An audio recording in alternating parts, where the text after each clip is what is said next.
2009 when the MBD had published its guidelines and revisited the definition to just, reflect this definition, the complexity and the nature of the disease process, starting from the lab changes, passing through the renal dystrophy, ending with the soft tissue problems, which is the vascular calcification.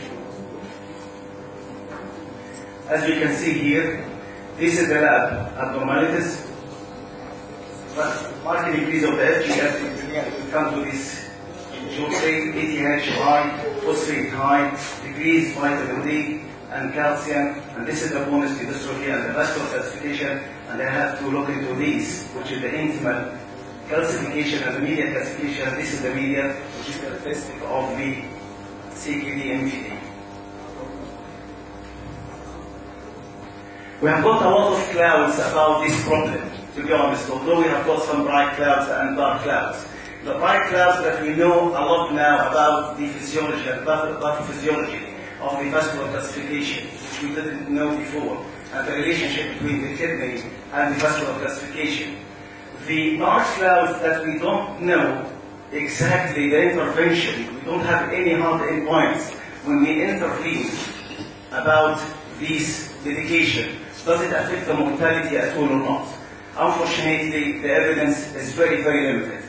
And all what we have got is just observational data that when the phosphate is high, the mortality is high, PTH is high, mortality is high. And observational treatment arms as well. There is no randomized controlled trial to tell us that when you intervene, you will have an impact on the mortality.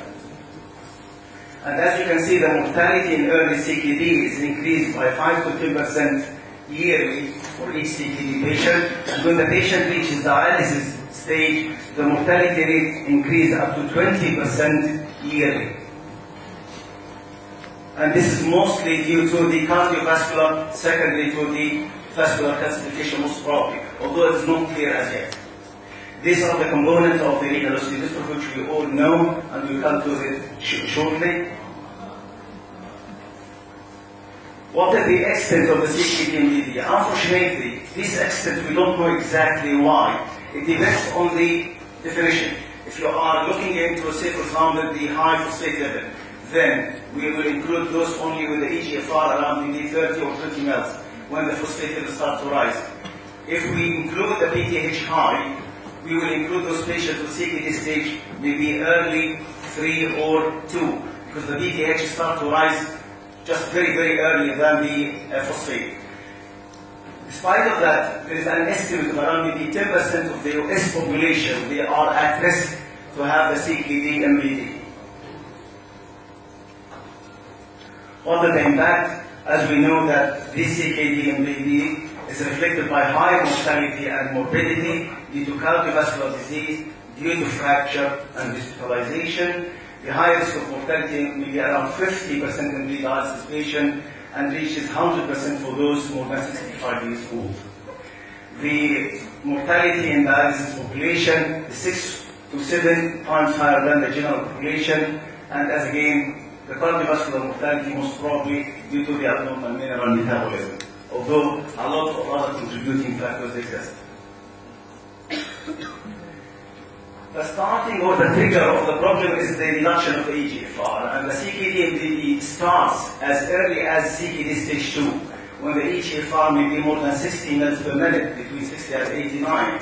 When the EGFR reduced, the phosphate level start, or the phosphate excretion start to be declining, because the kidney, as we all know, the main excretor of the phosphate.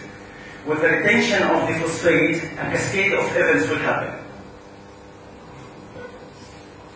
As you can see, retention of the phosphate will stimulate the FGF23 from the osteocytes of the bone, PTH increase, or both of them to increase the phosphate excretion by the kidney.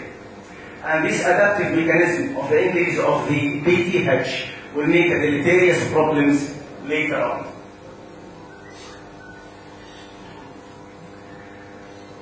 From this information, we can see that the phosphate will not rise until we reach the EGFR of 20 or 30 mL per minute. And maybe the early marker of the CKD MBD will be the high FGF23 or the PTH.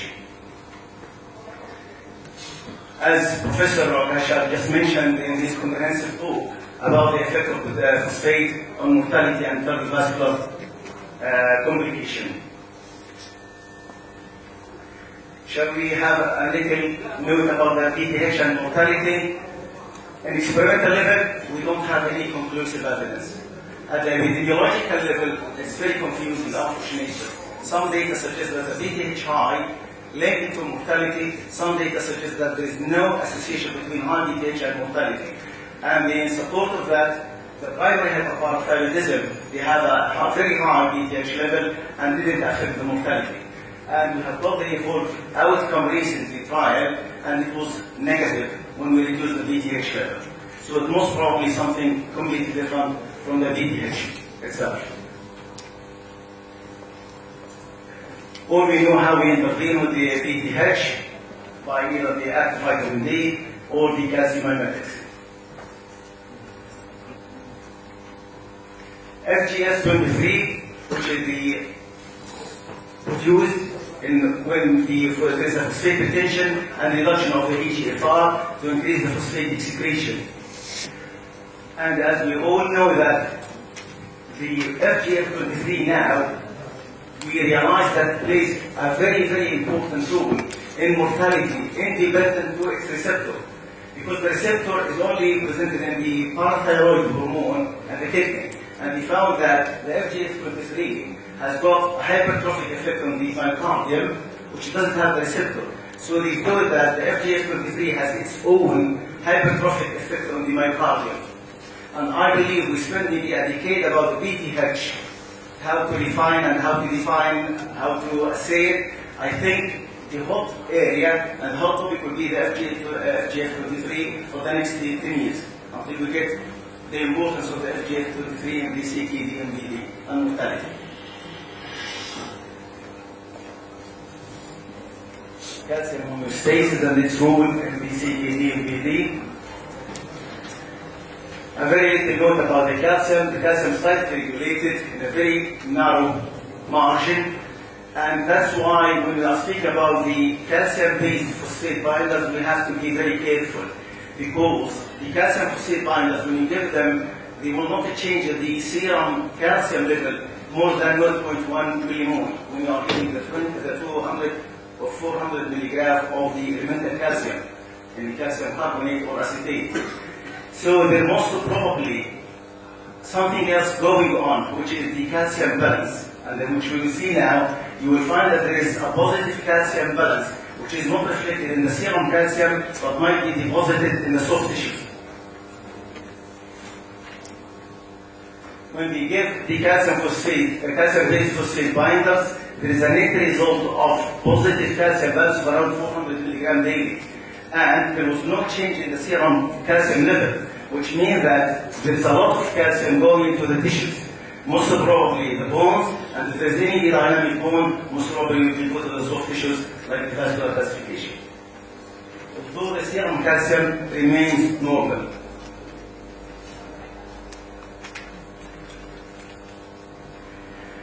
What is the role of the calcium in cardiovascular disease? It stimulates the phosphate sodium co-transporter, and it changes the phenotypic character of the vascular smooth muscle cell from the vascular smooth muscle cell into the osteochondrogenic phenotype. And it starts to do the intravascular calcification by stimulating the apoptotic bodies and the matrix vesicles. And reduces the expression of calcification inhibitors. So in the whole, it induces the vascular calcification. What about the role of vitamin D? As we know, it is a hormone rather than a vitamin because it is not available that much in food and can be synthesized in the body.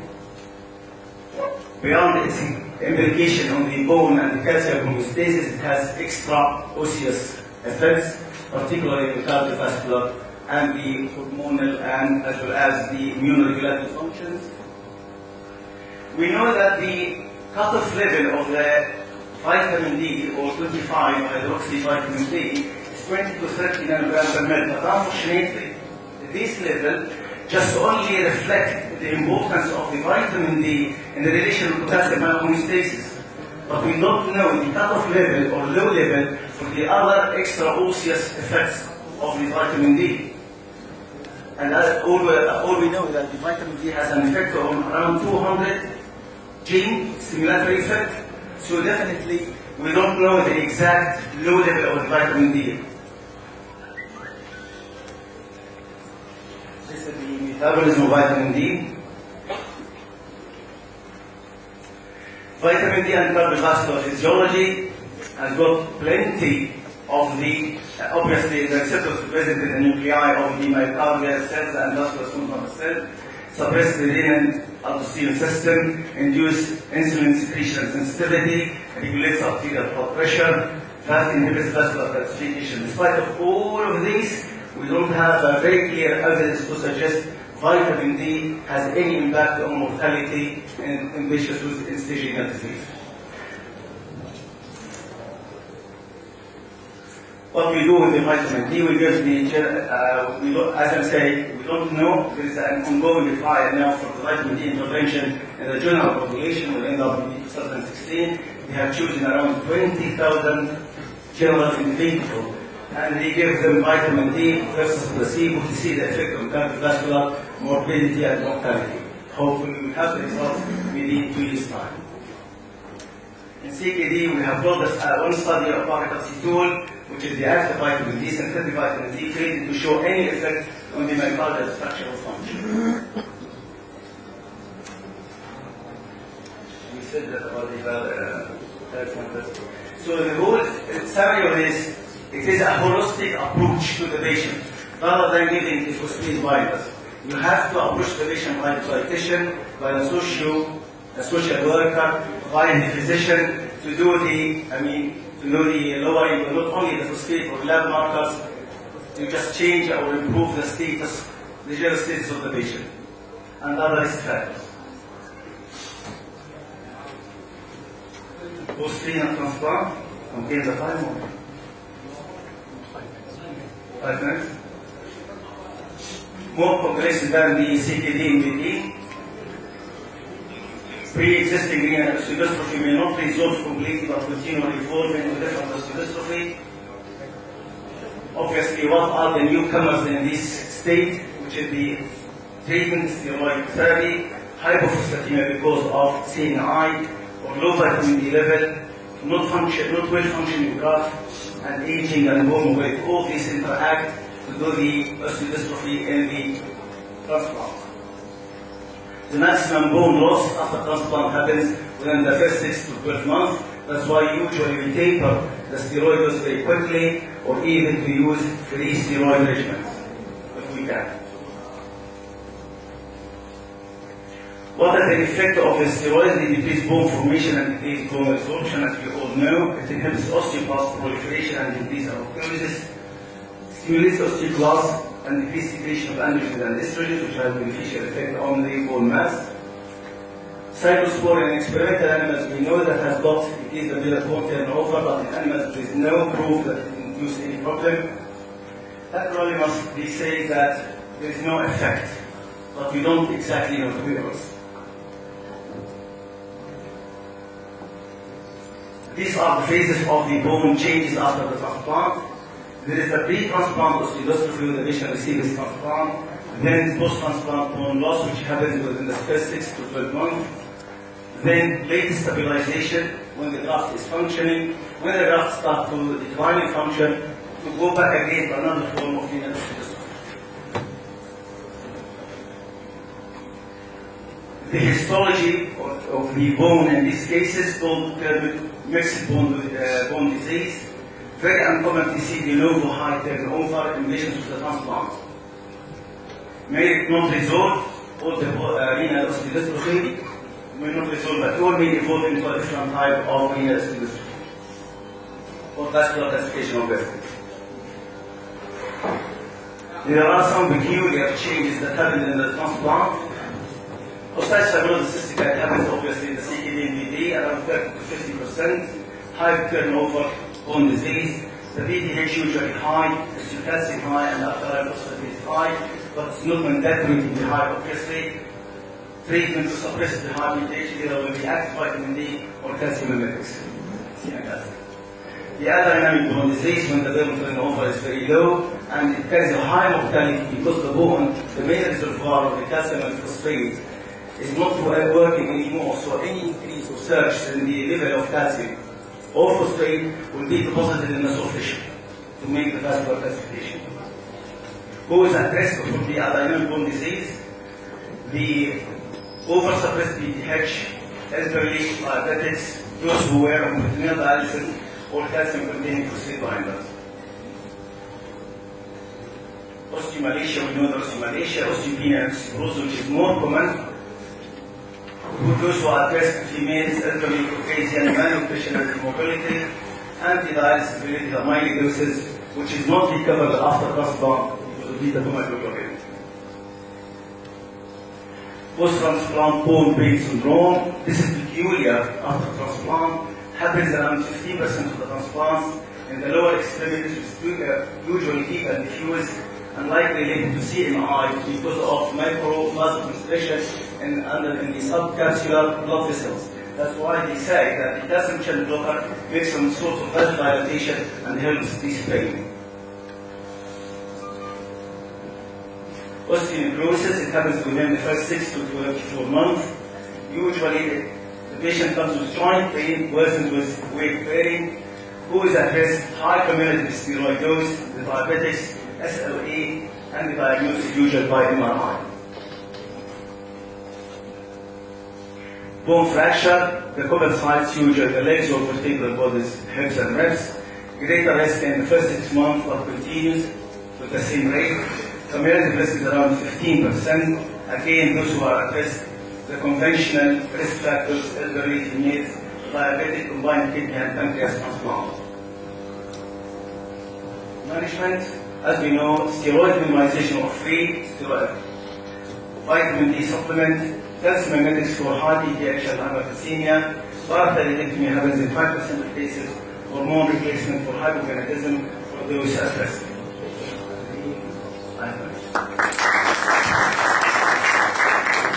Very quick. اسمي دكتور محسن القدسي، أستاذ طب أسيوط.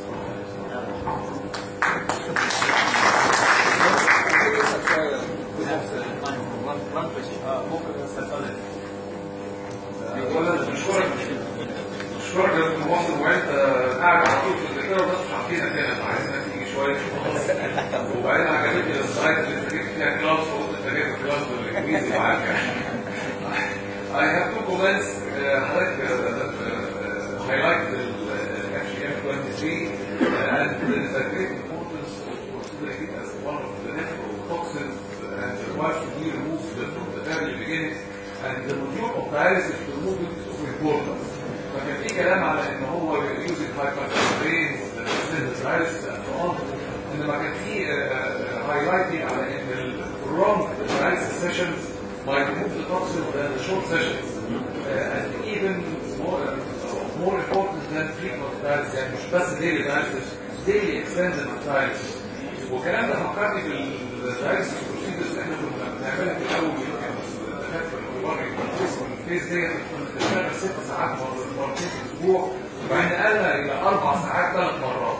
فit seems in the longer dialysis are of importance, and we might consider in Egypt to adopt the 6 hours 3 times. It will not cost as much disposables that are already used, انما هنقول بس extend the dialysis for another 2 hours. Comment first on الحته دي وبعدين ملاحظه. To be honest, the main barrier and the challenge for this problem is the patient. Usually they don't like to stay for 6 hours on the machine. And the logistics, how we are going to afford having 6 hours for each patient. And you are already overwhelmed by those who are waiting for dialysis. I believe the logistics makes a lot of problem. As regards the daily dialysis, there is just, very recent, maybe 2 weeks ago or 3 weeks ago, a comment about the vascular access problems on those patients. When you are using the vascular access every day, you are prematurely lose the vascular access. يعني حاجه الكومنت الثانيه صغيره about the use of which type of vitamin D in our dialysis patients. Do we need to use the native vitamin D in association with 1 alpha ولا لا؟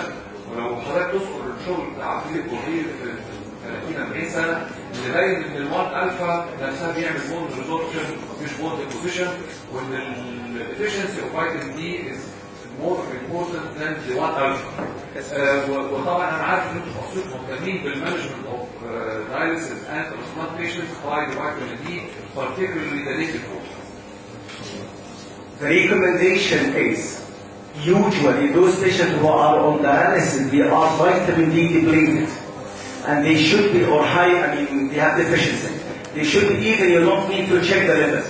Just get the active, the native vitamin D, which is available, the Defarol injection or whatever it will be, 100,000 unit every month. Once you replace this, even the patient, if he has got hypercalcemia, because there is, some sort of restriction about the hypercalcemia and vitamin D, because those patients have got inactive bone.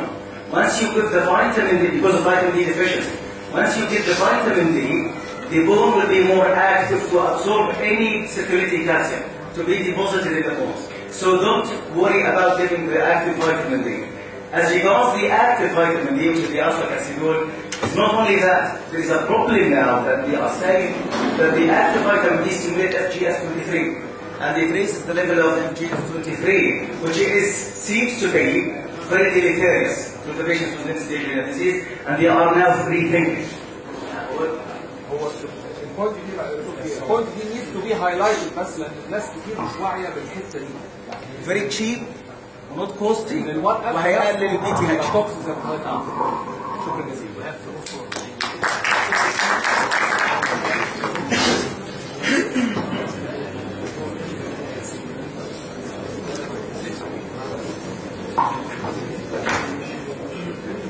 We have to move now towards the